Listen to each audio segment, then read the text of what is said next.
FORM, present form of the main verb plus object. Hello বন্ধুরা, learn English with শিশির এই ইউটিউবে সবাইকে স্বাগত। তো আশা করি তোমরা সবাই ভালো আছো। তো আমরা আগের দিন দেখেছিলাম তো সিম্পল প্রেজেন্ট টেন্সের নেগেটিভ সেন্টেন্স, তারও আগে দেখেছিলাম একে অ্যাফার্মেটিভ সেন্টেন্সের কীভাবে ট্রান্সলেশন করা যায়। তো আজকের আমরা দেখব সিম্পল প্রেজেন্টের ইন্টারভিউ সেন্টেন্সের কীভাবে ট্রান্সলেশন করা যায়। তো নিয়মটা কী হচ্ছে, প্রথমেই হবে do does subject present form of the main verb plus object, হ্যাঁ, দিয়ে অবশ্যই একটা সাইন অফ ইন্টারোগেশন। এবার নেগেটিভ সেন্টেন্স করার সময় আমরা দেখেছিলাম যে ডাজটা কখন হয়।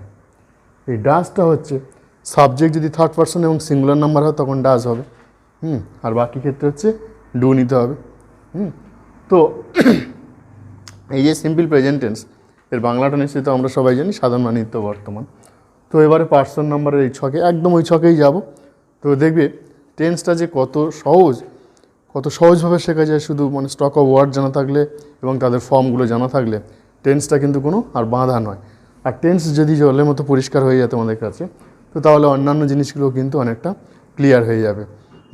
যদিও এটা বিদেশি ল্যাঙ্গুয়েজ, হ্যাঁ, এটা কিন্তু এত সহজ নয়, it is not an easy language অবশ্য।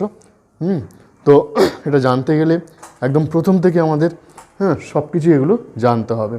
তো একদম লেটার অ্যালফাবেট যা আমাদের প্রথম থেকে করানো হয়েছে একদম দেখবে সিস্টেমিক ওয়েতে সব একটা কিন্তু অপরটার সঙ্গে রিলেটেড। তো সেক্ষেত্রে আমরা দেখবো এখানটায় প্রথমে ডু ডাজ, তারপরে সাবজেক্ট হলো present form of the main verb, object জিজ্ঞাসা ছিল। এবারে কি হলো এইখানটা, পার্সনে আমরা লিখলাম ফার্স্ট পার্সন, নাম্বারে কী হলো, তাহলে আমি কি একটি ফুল তুলি, তাহলে অ্যাফার্মেটিভে হয়েছিল আমি একটি ফুল তুলি। নেগেটিভে কী হয়েছিল, আমি একটি ফুল তুলি না।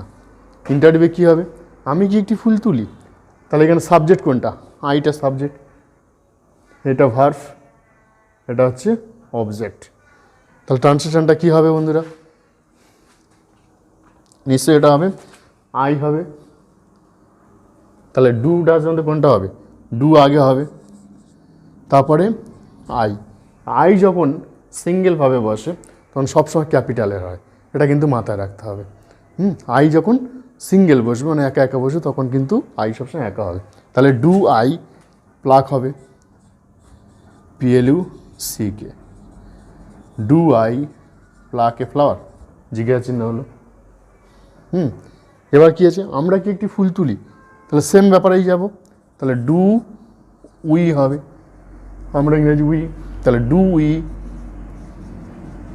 প্লাক এ ফ্লাওয়ার, জিজ্ঞাসা চিহ্ন হলো। এবারে তুমি কি একটি ফুল তোলো, তাহলে কি হবে, ডু নিশ্চয়ই ইউ হবে, do you pluck a flower বলে জিজ্ঞাসা চিহ্ন হলো। তোমরা কি একটি ফুল তোলো, তাহলে এটাও সেই একই হবে, do you pluck a flower. এবার সে কি একটি ফুল তোলে, তো এইটাই হচ্ছে সেই ব্যতিক্রমী জিনিসটা, ডাজ। তাহলে এখানে ডাজ হবে, does he pluck a flower, does he pluck a flower, এটাই কি হবে, do they pluck a flower, জিজ্ঞাসা চিহ্ন হলো। এবারে একজন রিয়া কি একটি ফুল তোলে, জিজ্ঞাসা চিহ্ন, তাহলে ডাজ হবে, ডাজ রিয়া, রিয়া যেহেতু প্রপার নাউন তাহলে সেই জন্য আরটা বড় হাতের হবে, does Riya pluck a flower, জিজ্ঞাসা চিহ্ন। রিয়া ও হিয়া কি একটি ফুল তোলে, তাহলে এইখানে কিন্তু তখন ডু হবে, do Riya and Hiya pluck a flower. তো দেখো বন্ধুরা কত সহজে ইন্টারভিউটা বোঝানো গেল আশা করি। তো স্ট্রাকচার আমাদের কি জানতে হলো, do does plus subject present form of the main verb plus object. Sign of জিজ্ঞাসা চিহ্ন মানে ইন্টারেকশন থাকলো। আমি কি একটি ফুল তুলি, আমরা কি একটি ফুল তুলি, তুমি কি একটি ফুল তোলো, তোমরা কি একটি ফুল তোলো, একদম এই ছকেই পড়ে গেল, তাই না? তো এবারে তো আমরা এক টেন্সে আমরা তিনটে দেখলাম, অ্যাফার্মেটিভ দেখলাম, নেগেটিভ দেখলাম, ইন্টারোগেটিভ দেখলাম। এখন প্রশ্ন হলো সত্যি সব গুলিয়ে যাচ্ছে না তো? সেইটা জানার জন্য কি করে বুঝবো আমরা? তো দেখি আমরা একটু টেস্টে আসি, যে সত্যি আমরা ঠিক বুঝতে পারলাম কি না। তো তাহলে কীরকমভাবে করব? আচ্ছা, এটা মুছে দিচ্ছি।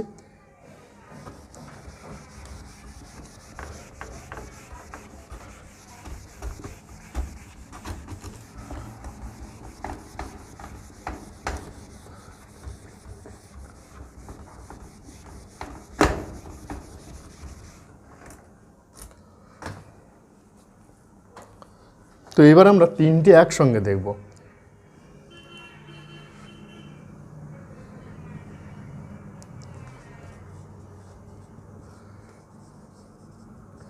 Affirmative, negative, interrogative.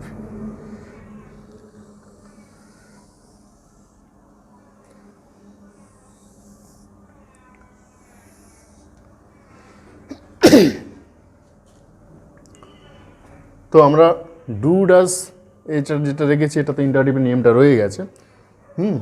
তো অ্যাফার্মেটিভের নিয়মটা কীরকম আমরা নিশ্চয়ই জানি, তবু আরেকবার স্মরণ করিয়ে দিই। Subject, subject, present form of the main verb plus object। নেগেটিভে কি লিখব? Subject do oblique does plus not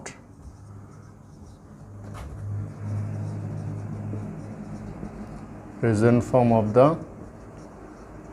main verb plus object.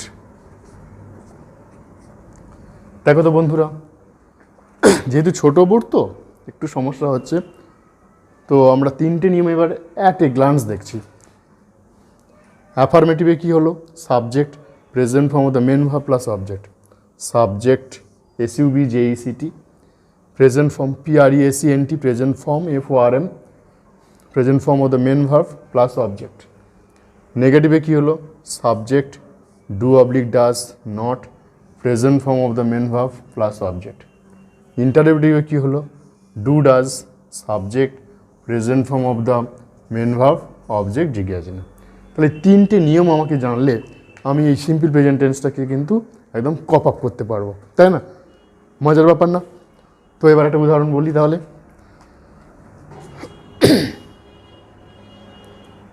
ধরো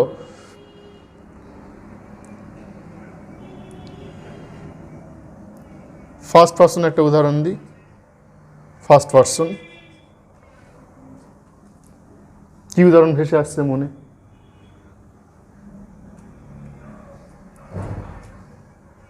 বলো।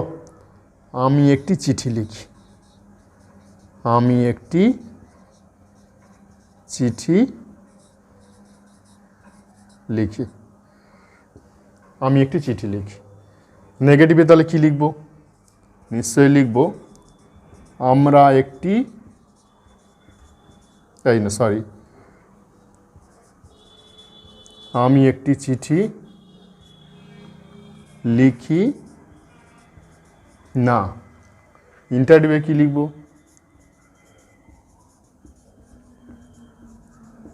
আমি কি একটি চিঠি লিখি। তাহলে ফার্স্ট পার্সনে লিখলাম অ্যাফার্মেটিভ, নেগেটিভ, ইন্টারোগেটিভ। আমার তিনটে স্ট্রাকচার আমার এখন জানা হলো। তাহলে আমি একটি চিঠি লিখি, আমি একটি চিঠি লিখি না, আমি কি একটি চিঠি লিখি। তাহলে ফার্স্ট পার্সনের অ্যাফার্মেটিভের সাবজেক্টে কী হবে? প্রথমে সাবজেক্ট হবে, তাহলে কী হবে? আই হলো। Present form of the main verb, তাহলে লেখা, তাহলে রাইট, আই রাইট এ, এবারে লেটার, তাহলে I write a letter. Subject present form of the main verb plus object, subject present form of the main verb, এটা হলো object, তাই না? আমি একটি চিঠি লিখি না, তাহলে নেগেটিভে পড়বে। তাহলে কি হবে? I do not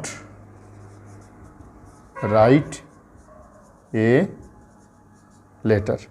I do not write a letter. দেখো বন্ধুরা, সাবজেক্ট দেওয়া আছে আই, ডু ডাজের মধ্যে যেহেতু এটা ফার্স্ট পারসন হচ্ছে, তো তাহলে এখানটায় ডু হলো, নট। তো থার্ড পারসন সিঙ্গুলার হলে তখন কিন্তু আমরা ডাজ ইউজ করব, তাই না? এটা সবাই জানি আমরা। তাহলে I do not write a letter. তাহলে এবার ইন্টারভিউ কী লিখবো? ইন্টারভিউ নিয়ম কি? Do oblique does. তাহলে ডু হবে, যেহেতু আইটা ফার্স্ট পারসন সিঙ্গুলার নাম্বার, তাহলে do I write a letter, জিজ্ঞাসার চিহ্ন। Do I write a letter. তাহলে এটা হলো I write a letter, I do not write a letter, do I write a letter, তাই না? ক্লিয়ার না? এবার সেকেন্ড পার্সনে যদি যাই, এবারে বলো দেখি, তাহলে সেকেন্ড পার্সন আমরা কি জানবো? তাহলে তুমি তোমরা হয়, তাই তো? আমি এটা সিঙ্গুলারগুলো দিয়ে সব দেখাচ্ছি। তো তাহলে তুমি একটি চিঠি লেখো, তুমি একটি চিঠি লেখো। তাহলে এটা কি হবে? তুমি একটি চিঠি লেখো না, এটা কি হবে?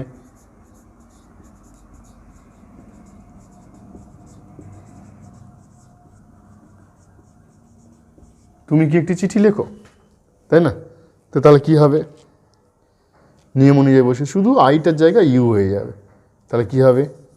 ইউ রাইট এ লেটার, এটাও তাই হবে। এবারে লেখো না, নেগেটিভ, তাহলে ডু হবে। I do not write a letter. দেখো ডু নটটা কেন এলো, নিয়মে কিন্তু বলে দেওয়া আছে ডু কেন হবে, নিয়মে তো বলে দেওয়া আছে। এবার ডুটা হচ্ছে থার্ড পারসন সিঙ্গুলার নাম হলে তবে তো ডাজ হবে, সেখানে ডাজ হলো না, ডু হলো। তাহলে you do not write a letter, এটা কি হবে? Do you write a letter, জিজ্ঞাসা না হলো। এবার থার্ড পার্সনে কি হবে? থার্ডে সে, তাহলে সে একটি চিঠি লেখে। দেখো বন্ধুরা, থার্ড পার্সন সিঙ্গুলার নাম্বার, তাহলে কী হচ্ছে? হি, সি, ইট, তাই না? তো তাহলে সেক্ষেত্রে বা অন্য একজনের নাম বা একটা বস্তুর নাম, তাহলে সেক্ষেত্রে হি হবে, হি হলো। এবারে থার্ড পারসন সিঙ্গুলার নাম্বার, এটা যেটা এইখানটা হচ্ছে একটা স্টার মধ্যে বলতে পারো যে থার্ড পারসন সিঙ্গুলার নাম্বার হলে কি হয়? এস বাই এস যোগ হবে। তো সেই জন্যে হি রাইটস হবে তখন, কিন্তু হি রাইটস এ লেটার। এইটা একটু ভালো করে খেয়াল করতে হবে। এইগুলো কোনোটা এস যোগ হলো না, রাইট রাইট রাইট হলো। এটা হঠাৎ করে WRITES হলো। কেন এসটা হলো? তো এইখানে এটা যেহেতু থার্ড পারসন সিঙ্গুলার নাম্বারে হিটা, তো ওই জন্য এইখানটা এসটা যোগ হলো, হি রাইটস এ লেটার। তাহলে এইখানে যদি এস যোগ হলো, তাহলে এটা কি হবে? সে একটি চিঠি লেখে না। তাহলে নেগেটিভ হলো, না আছে, তাহলে নেগেটিভে কি হবে? সাবজেক্ট হি, এবার নিয়ম অনুযায়ী ডাজ বসবে, হি ডাজ নট হবে, he does not write a letter, he does not write a letter, তাই না? তাহলে এবারে কি হবে? সে কি একটি চিঠি লেখে, সে কি একটি চিঠি লেখে, তাহলে কি হবে? Does he write a letter, জিজ্ঞাসা না হলো, তাই না? তাহলে এটা থার্ড পারসন সিঙ্গুলার নাম্বার হলো। এবার থার্ড পারসন যদি প্লুরাল নাম্বার দিতাম কীরকম হতো? ধরো মনে করো, তাহলে থার্ড পারসন আর প্লুরাল নাম্বার দিচ্ছি, কেয়া ও জিৎ একটি চিঠি লেখে।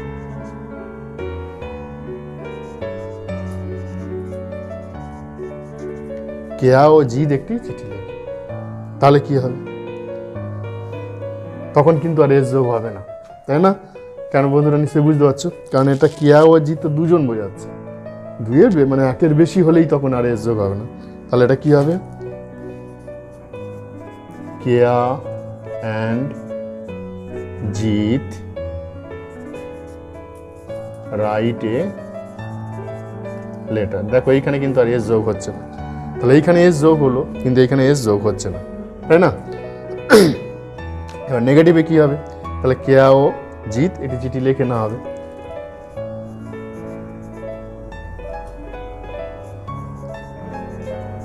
কেয়া ও জিত একটি চিঠি লেখে না, কেয়া অ্যান্ড জিত ডু নট হবে, do not write a letter.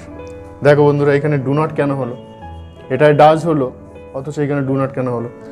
কেয়া ও জিত তো থার্ড পারসন প্লুরাল নাম্বার, তাই না? তা থার্ড পারসন প্লুরাল নাম্বার হলে তো ডাজ হবে না, ডু হবে। তাহলে কেয়া অ্যান্ড জিত do not write a letter. এরপর ইন্টারভিউ কি হবে, কেয়া ও জিত কি একটি চিঠি লেখে, তাহলে ডু কেয়া অ্যান্ড জিত রাইট এ লেটার, জিজ্ঞাসা চিহ্ন। দেখো তো বন্ধুরা পরিষ্কার বোঝাতে পারলাম কি না? তাহলে আমাকে অ্যাট এ গ্লান্স, যেহেতু আগের ক্লাসগুলোতে অল্প অল্প করে দিয়েছিলাম, অ্যাফার্মেটিভ নেগেটিভ এগুলো আমি দেখিয়েছিলাম, ইন্টারভিউ পরে দেখানো হলো, তো আজকে আমরা তিনটে জিনিস একসঙ্গে দেখছি, অ্যাফার্মেটিভ, নেগেটিভ এবং ইন্টারোগেটিভ। অ্যাফার্মেটিভ বাংলা কি, হ্যাঁ বোধক বাক্য, নেগেটিভে বাংলা হচ্ছে না বোধক বাক্য। তো এই অবস্থায় এবং ইন্টারভিউ হচ্ছে প্রশ্নসূচক বাক্য। এই তিনটে স্ট্রাকচার আমরা যদি মনে রাখি তাহলে বলো তো, তাহলে কি আমরা এরকম ট্রান্সলেশন করতে পারবো না? নিশ্চয়ই পারবো, তাই না?